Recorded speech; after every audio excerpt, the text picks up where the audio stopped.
She's not well upstairs anymore, my daughter Lenara said to the Hendersons at the community center. I stood in the doorway, frozen. Very sad, she continued, shaking her head. The dementia's gotten worse. My coffee mug fell from my hands. It shattered across the linoleum floor. The Hendersons looked at me with sudden pity. That pity was a knife.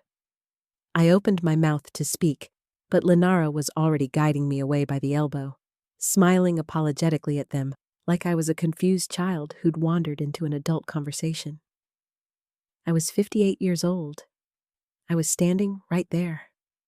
I was completely lucid, but in that moment, I became invisible, transformed into a ghost, haunting my own life. That was 3 weeks ago. Everything that happened after can be traced back to that single lie, that calculated destruction of my credibility delivered with a smile and a shake of her head. My name is Tinauna Perez. I'm a retired accountant. I worked for 40 years without making a single error in my calculations. I managed my own finances, my own life, my own medical records. I was sharp. I was present. I was real, and my daughter was systematically erasing me. It started subtly.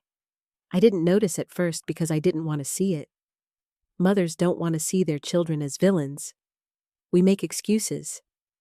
We rationalize. We tell ourselves we're overreacting. But looking back now, I can see the entire architecture of the plan, brick by brick, lie by lie. Lenara had always been difficult. Growing up, she was the kind of child who tested every boundary, who questioned every rule, who never accepted a simple no. She was brilliant in her own way, manipulative in the way only the truly intelligent can be. She knew how to read people. She knew how to exploit weaknesses. And she knew that I had one critical vulnerability. I loved her. I loved her fiercely, protectively, unconditionally. She was my only daughter, my youngest, the baby I'd held in the hospital 28 years ago, thinking she was the most perfect creature I'd ever seen. I didn't know then that she would spend decades learning how to weaponize that love against me. The first real sign came 6 months before the coffee mug incident. Lenara started visiting more frequently. She'd always been distant, living 2 hours away in the city, visiting maybe once every 2 months. But suddenly, she was coming every weekend. At first, I was delighted. I thought maybe we were finally growing closer. Maybe the distance had been wearing on her too. Maybe she was ready to let me in. I was naive. I was hopeful. I was a fool. She started small. She'd suggest that I seemed tired when I wasn't. She'd mentioned that I'd repeated a story I'd told her months before, as if this was some sign of cognitive decline rather than just normal human conversation. She'd ask me to repeat things I'd just said, tilting her head with false concern. Are you sure, Mom? You said something different last week. I wasn't sure. She had a way of making me doubt myself. Then she started involving my other children. I have 2 sons, Pates and Vices, both older than Lenara, both successful in their own ways. Pates is a lawyer in Seattle. Vices runs a construction company. Neither of them lived close by. Lenara began calling them, having long conversations I wasn't part of. When I'd ask what they'd talked about, she'd say vague things. Just checking in, asking how you've been doing. But there was something else there, something underneath those words. A current of conspiracy. My ex-husband Gordon had passed away 8 years ago. Heart attack. He was only 62. I'd grieved him, eventually made peace with his absence, built a life that didn't require him. I had my house, I had my garden, I had my books and my hobbies and my volunteer work at the library. I had my independence. That was the thing Lenara couldn't tolerate. My independence. My ability to live without her, without needing her, without being dependent on her. She needed me to need her. The second sign came in the form of a bank statement. I was going through my mail, something I did meticulously every Monday morning, when I noticed a charge I didn't recognize. A payment to a medical billing company for something called a cognitive assessment. I called the number immediately. They had no record of me. I called my doctor. She was confused. She said she hadn't ordered any assessment. Someone had used my insurance information and my name to schedule something that never happened, and someone had paid for it using information that was readily available on my statements. I called Lenara. It was a Tuesday evening.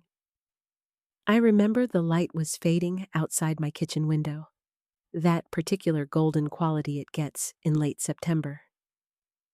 "Did you call a cognitive assessment company?" I asked, trying to keep my voice level. There was a pause, just long enough to be meaningful. "Mom, I was worried about you. You've been forgetting things. I thought it would be good to get a baseline."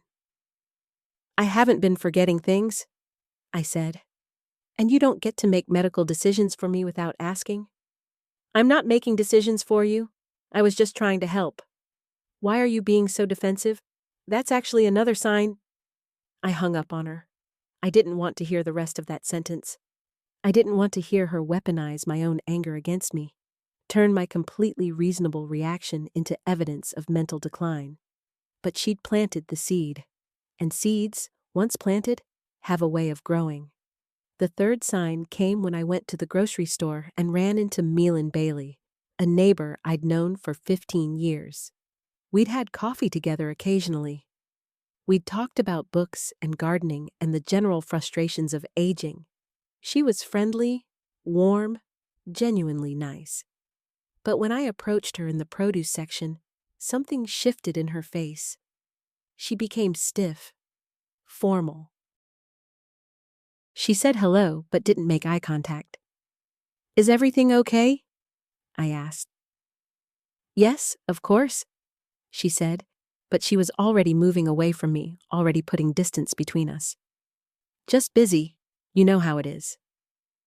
I didn't know, but I was starting to suspect. That's when Lenara made her move at the community center. That's when she stopped being subtle and started being systematic. She'd planted the idea with my doctor. She'd tried to plant it with my sons. Now she was planting it with my neighbors. Carefully, methodically, she was building a narrative. The narrative was simple. Tina Una Perez was losing her mind. Tina Una Perez couldn't be trusted. Tina Una Perez needed help. Tina Una Perez needed supervision. Tina Una Perez needed her daughter. The coffee mug shattered, and my entire world shifted. After that day, everything changed. I became aware of how people looked at me, not with the normal politeness of everyday interaction, but with pity, with suspicion, with that particular kind of wariness people reserve for those they believe are unreliable. I'd go to the post office, and the clerk would speak more slowly, more loudly, as if volume could penetrate whatever cognitive fog she'd been told surrounded me. I'd attend a book club meeting, and the conversation would pause when I entered the room. People would exchange glances. Someone would ask me if I was feeling okay, if I needed anything, if I wanted to sit down. I was being slowly erased, being rewritten, being transformed from a person into a problem. 3 weeks after the community center incident, Lenara came to my house. She had a key. I'd given her one years ago for emergencies. She didn't use it to unlock the door. She knocked. That was new. That was a signal. She was putting on a performance. She wanted me to know she was performing.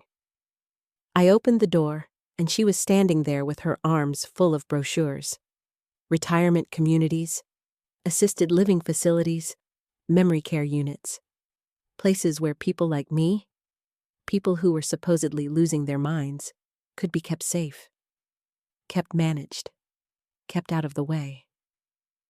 "We need to talk about your future." she said, walking past me into my living room without waiting for an invitation. My future is fine, I said. I'm not going anywhere. Mom, be realistic. You can't stay here alone. It's not safe. What if you fall? What if you forget to turn off the stove? What if you wander outside and get lost? I haven't done any of those things. Not yet, she said, and there was something in her voice that made my skin crawl. But it's coming. It's inevitable. And when it does, you'll need help. I'm trying to be proactive. I'm trying to help you maintain your dignity by making these decisions now, while you still can. While you still can. As if my capacity was already slipping. As if it was only a matter of time before I became what she was telling everyone I already was. I don't want to talk about this, I said. That's the thing, Mom. We have to. I've been talking to your brothers. They agree with me. We're concerned. I felt something cold move through my chest. You talked to Pates and Vices about this? Of course. You're our mother. We care about you. But they didn't care about me. They cared about the narrative she'd constructed. They cared about the story she'd told them about their aging mother, whose mind was slipping away. They cared about being seen as responsible, concerned, protective. They cared about being on the right side of whatever decision was coming. I want you to leave, I said. She didn't move. She sat down on my couch like she owned it. I'm not leaving until we've had this conversation. I'm not going to watch you deteriorate and do nothing. I'm not going to let you hurt yourself because you're too proud to accept help. There's nothing wrong with me. You forgot your appointment with Dr. Ashford last month. You forgot to pay your electric bill. You've been wearing the same clothes for 3 days. That's a lie, I said. I paid my bill online. I have the confirmation email, and I didn't forget my appointment. I rescheduled it. See? You're getting defensive. That's a classic sign of... I did something I'd never done before. I told my daughter to get out of my house. Not asked, told. I pointed at the door. I used the voice I'd used when she was a teenager and had pushed too far. The voice that meant I'd reached my limit. For a moment, I saw something flicker across her face. Surprise, maybe. Or anger. But she recovered quickly. She stood up, gathered her brochures, and smiled at me like I'd just confirmed everything she'd been saying. This is exactly what I was worried about, she said softly. The emotional instability, the aggression. I'm going to call your doctor. I think we need to get you evaluated. She left. I locked the door behind her, and I sat in my living room for a long time, trying to figure out how my daughter had become my enemy. The next day, I got a call from Dr. Ashford's office. They wanted to schedule a cognitive evaluation. I asked who had referred me. The receptionist checked her notes. Your daughter, Lenara Perez. She said she was concerned about your memory. I canceled the appointment, but I knew what was happening. Lenara was building a case. She was creating a paper trail. She was documenting my decline through the eyes of medical professionals who would never actually examine me, who would only have Lenara's version of events to go on. She was constructing evidence of something that didn't exist. I called Pates. He was in a meeting, but called me back an hour later. I could hear the distance in his voice immediately, the professional politeness of someone speaking to a stranger.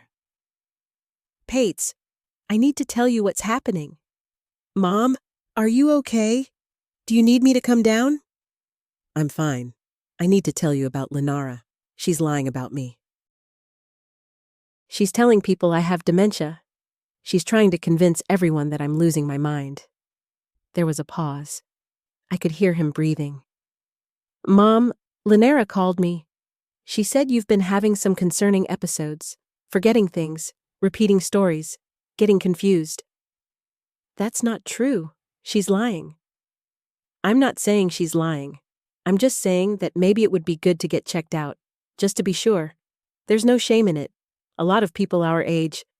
I'm not your age. I'm younger than you. And I'm fine.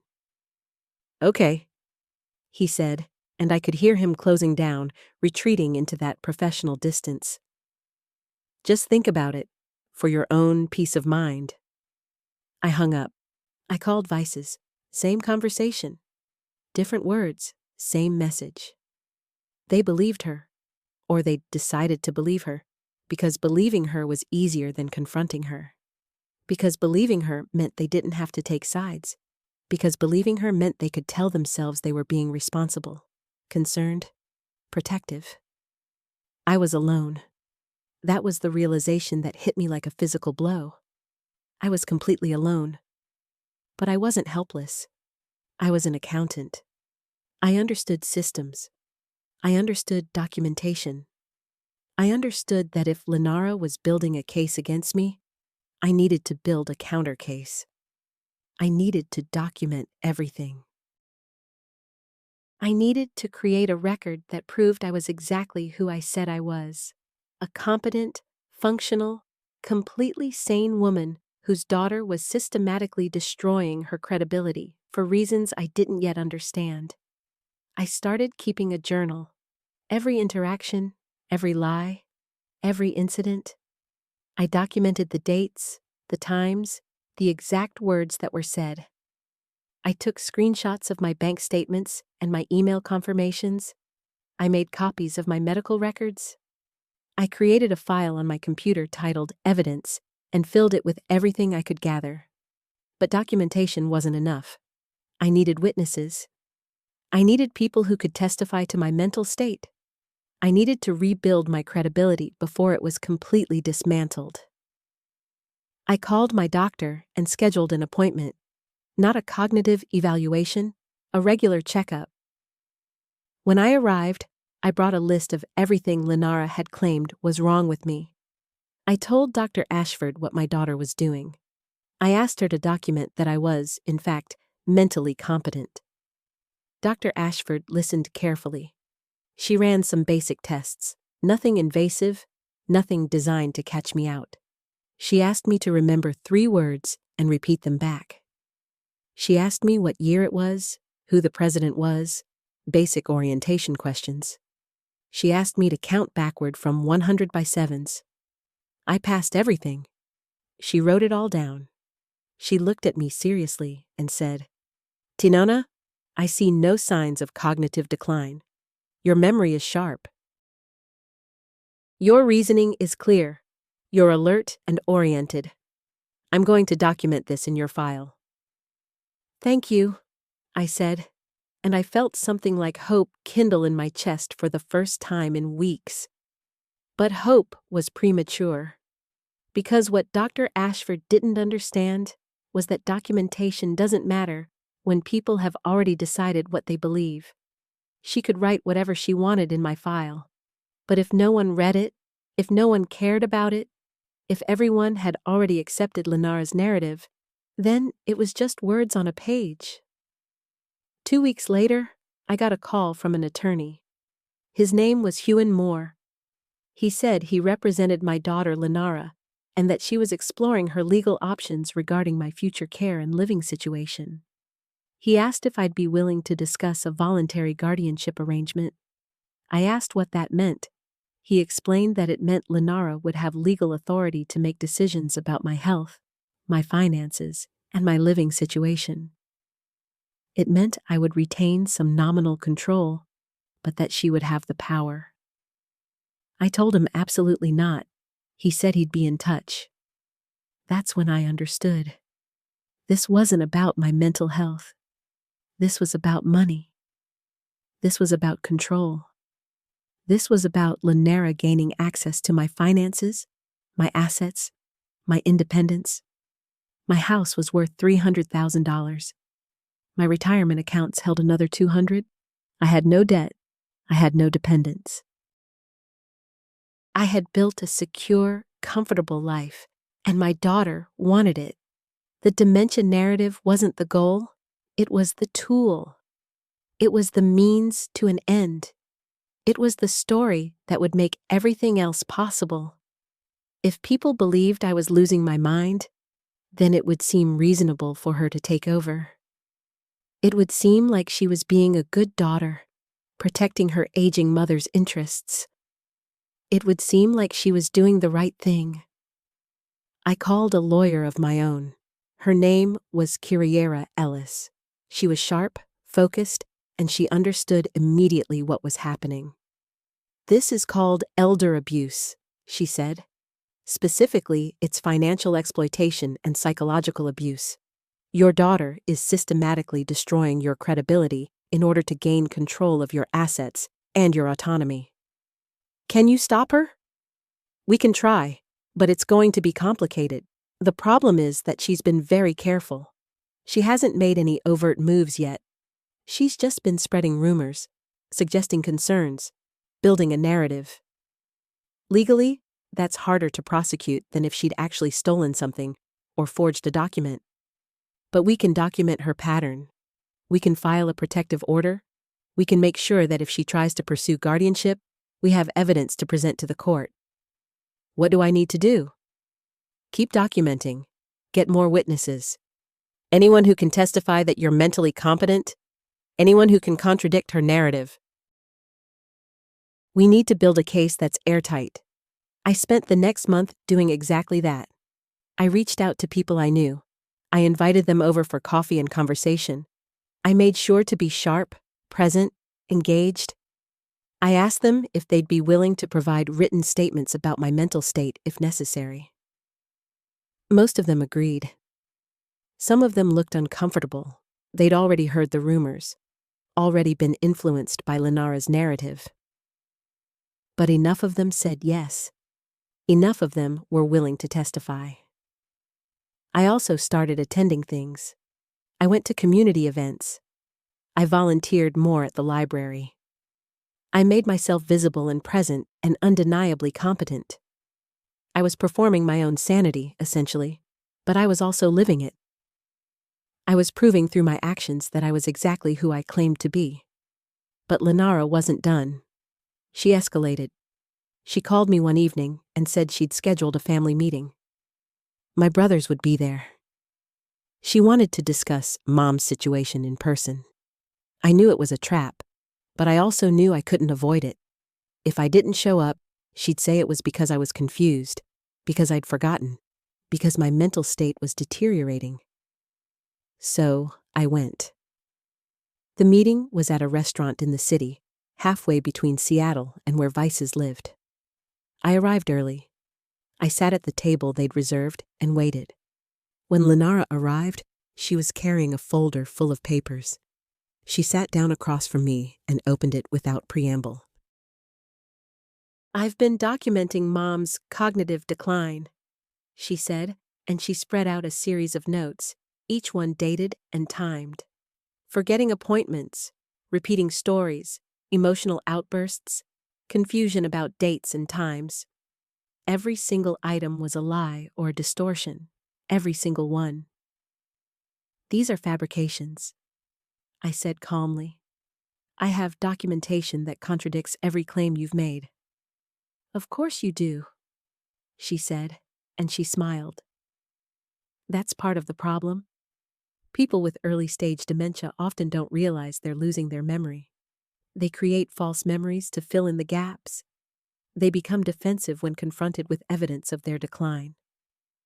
Pates and Vices arrived then. They looked uncomfortable. They looked like they didn't want to be there.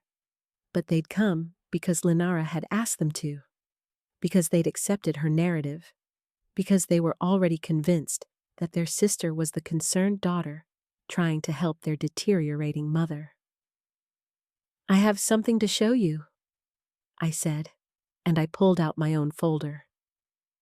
Inside were copies of my medical records from Dr. Ashford, statements from my neighbors and friends, documentation of every lie Lenara had told. "Your sister is lying. She's been systematically destroying my credibility in order to gain control of my assets and my autonomy. This is elder abuse. This is a crime." Vices looked at the papers. He looked at Lenara. He looked back at me. Mom, I don't know what's going on here, but this seems like something you should work out with a lawyer. I have a lawyer, I said, and I'm prepared to press charges if necessary. Lenara's face went pale. For just a moment, I saw something underneath the carefully constructed facade. I saw anger. I saw desperation.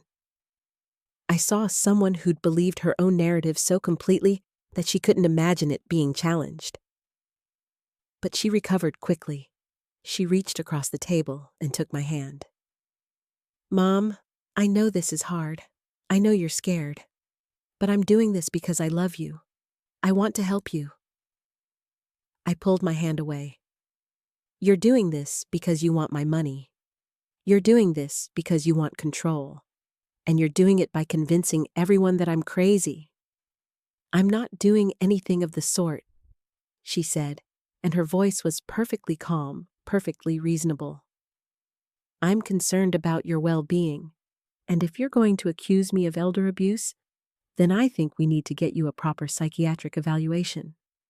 I think we need to have you declared incompetent so that someone can make decisions for you. There it was. The threat laid bare. Either I backed down, or she would escalate. Either I accepted her narrative, or she would use the legal system to enforce it. I stood up. I'm leaving, and I'm filing a police report for harassment and elder abuse. My lawyer will be in touch. I left the restaurant. I didn't wait for their responses. I didn't engage further. I simply left, walked to my car, and drove home with my hands steady on the wheel and my mind completely clear. That night, I filed a report with the police. The officer who took my statement was sympathetic, but cautious. He said that what I was describing was difficult to prosecute because it existed in a gray area. She hadn't stolen anything. She hadn't physically harmed me. She'd just been spreading rumors and suggesting concerns. But he documented everything. He created a record. The next day, Kiraira called me. Your brother Pates just contacted me. He's asking questions. He's starting to wonder if maybe Lenara's been exaggerating. What changed his mind? You did. You stood up to her. You presented evidence.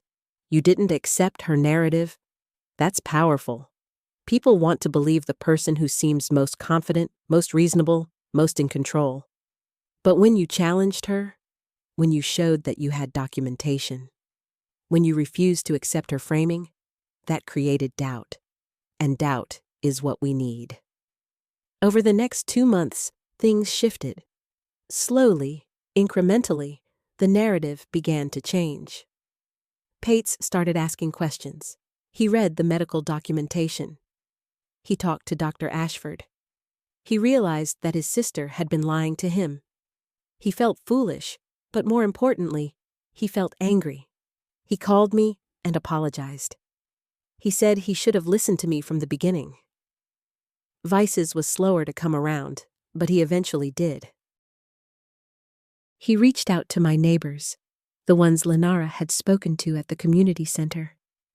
He asked them directly if they'd seen any signs of cognitive decline in me. Most of them said no. Most of them admitted that they'd only believed what Lenara had told them because she'd seemed so concerned, so convincing. The lawyer Lenara had hired dropped her case. Without a clear narrative of mental incompetence, without witnesses willing to testify to my decline, without medical evidence supporting her claims, there was no basis for guardianship proceedings. But the damage had been done. The damage wasn't legal or financial. The damage was relational. The damage was in the way I now looked at my daughter and saw a stranger who'd been willing to destroy me to get what she wanted. A stranger who'd looked me in the eye and lied repeatedly. A stranger who'd tried to convince the world that I was crazy. I didn't press charges. Curera advised against it. She said it would be difficult to prove, that it might backfire, that it would create more family conflict. Instead, I did something simpler. I cut off contact. I changed the locks on my house. I removed Linara from my will. I told her, in a single email, that I didn't want any further communication. I didn't want her to visit. I didn't want her to call. I didn't want her in my life. She tried to respond. She sent emails explaining herself, apologizing, claiming she'd only been worried about me. I didn't read them. I had Curera send her a cease and desist letter. If she tried to contact me again, there would be legal consequences. The hardest part wasn't the confrontation or the documentation or the legal maneuvering. The hardest part was accepting that my daughter was capable of this. That the baby I'd held in the hospital, the child I'd raised, the young woman I'd supported through college and heartbreak and uncertainty, that she was capable of such calculated cruelty. That she could look at me and see only an opportunity. That she could lie so convincingly, so completely, that she could almost convince me that I was the problem. Almost. But not quite, because I knew myself. I knew my own mind. I knew that I was sane, competent, and real.